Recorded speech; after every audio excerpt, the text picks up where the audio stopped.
Бүгінгі видеода біз қалай күнделікті қайталанатын комфорттан шығамыз. Сол бойынша айтатын боламыз.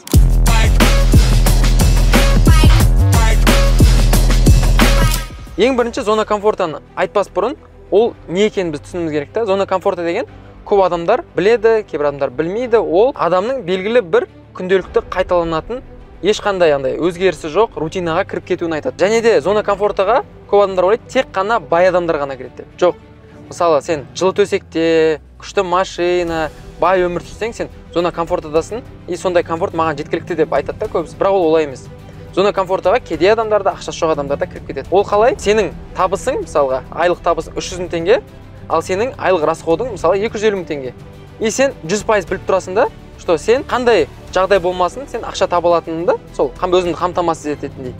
И сол өмір саған жеткілікті екенін сен сезесің. И ол қайталана береді, и адам түсініп бастайды. Зона комфортадан осы шығу керек деп ойланып бастайды да, өзіне көңіл толмайды. Зона комфортадан шығудың 6 этапы бар. Егер де сіз қазір осы видеоны көріп отырсаңыз, значит сіз уже бірінші этапты өтіп кеттіңіз. Бірінші этап қандай?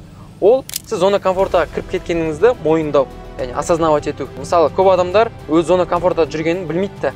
Олар ойлайды, мен нормальный өмір сүріп жатырмын деп. Бірақ та ол нормальный өмір сүріп жатқан жоқ. Ол адам өте асықпай, баяу өмір сүріп жатыр.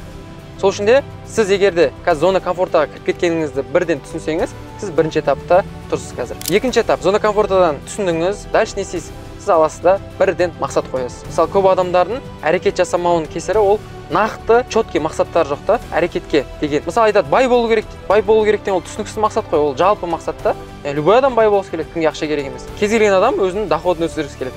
Бірақ та сіз нақты әрекет қойыңыз.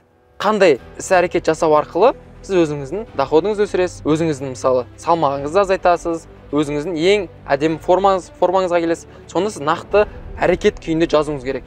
Мысалға, тренировкаға сағат 14:00 ертең барам деген сияқты. Тура солай нақты мақсаттарды біз толтырып жазуымыз керек. Үшінші этап, мақсат жазып болғаннан кейін біз әрекетке көшеміз. И әрекетке көшкен кезде біз ең оңай, ең кішкентай әрекеттен бастаймыз. Неге?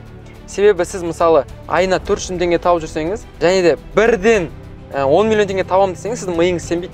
Сіз сол мақсатқа қол жете алмайсыз. Сіз кішкентай мақсат қоюыңыз керек. Оны орындау оңай, және ешқандай көп энергия кетпейтіндей. Мысалы, тренировкадан бастаңыз.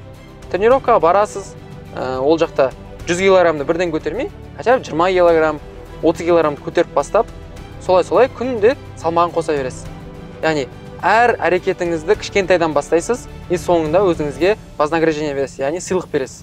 Мысалға, сіз тренировкаға барып келдіңіз, бірден артынан жақсы өзіңізге тамақ беріңіз. Бірден өзіңіз мысалы тәтті жеңіз деген дейді. Соның арқасында сіз одан да ары қарай мотивацияңыз күшейе береді. Зона комфортадан шығудың 4-ші этабы уже ортаңызды ауыстырыңыз. Неге десеңіз, көп адамдарда өзінің ортасында, яғни конкурент жоқ та өзінде.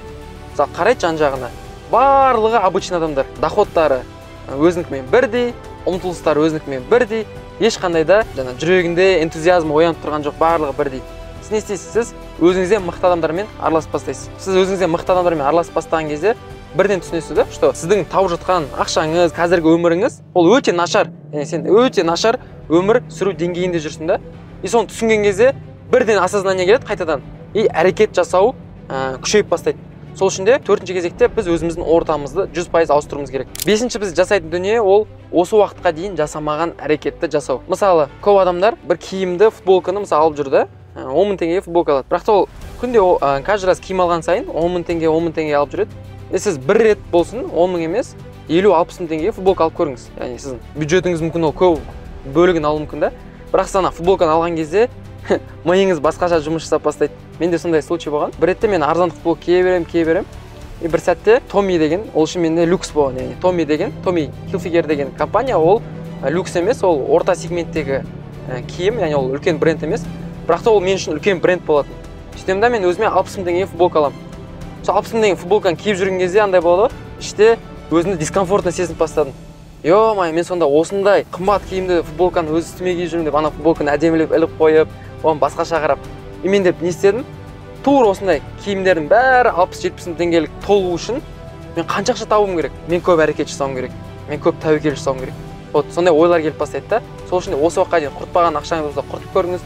Осы уақытқа дейін жасамаған әрекетті жасап көріңіз. Сол кезде миларыңызда жаңа нейрондар қалыптасып, сізде әрекет жасауға мотивацияңыз одан сайын күшейеді. 6-шы этап ол бізде ең маңыздысы, ең бірінші этап ол тәуекел. Егер де сіз зона комфортыға түсіп кеткеніңізді түсінсеңіз, сізде значит тәуекел жоқ өміріңізде. Яғни сіз өліп қалмайсыз да ертең. Түрмеге отырып кетпейсіз, немесе бүкіл ақшаңыздан жоғалтпайсыз.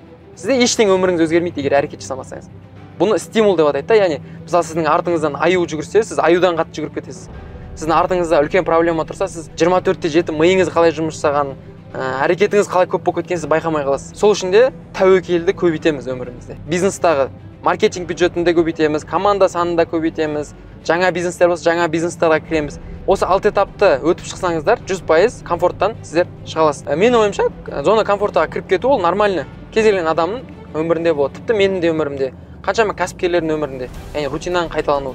Ең басты мәселе сол затты бірден түсініп кіргеніңді ары қарай бағанағы этаптар бойынша басқа әрекет жасап бастау. Видео пайдалы болды деп ойлаймын достар. Егер де зона комфортада жүрсеңіздер, бірден шығыңыздар, ойланбаңыздар, әрекет сызыңыздар да бірден әрекетке көшіңіздер. Ең кішкентай әрекеттен бастап артынан өзіңізді вознаграждать етіп отырыңыздар. Осы видеоны өздеріңіз достарыңызға жіберіп қойыңыздар, комментарийға ойларыңызды жазып кетіңіздер. Келесі видеода кездескенше. Айтпақшы, біздің каналымызға тіркелуді ұмытпаңыздар. Сіздердің сандарыңыз өскен сайын бізде сапалы видео жасауға деген мотивация өсе береді. Сол үшін де бірден тіркеліңіздер. Тез-тез.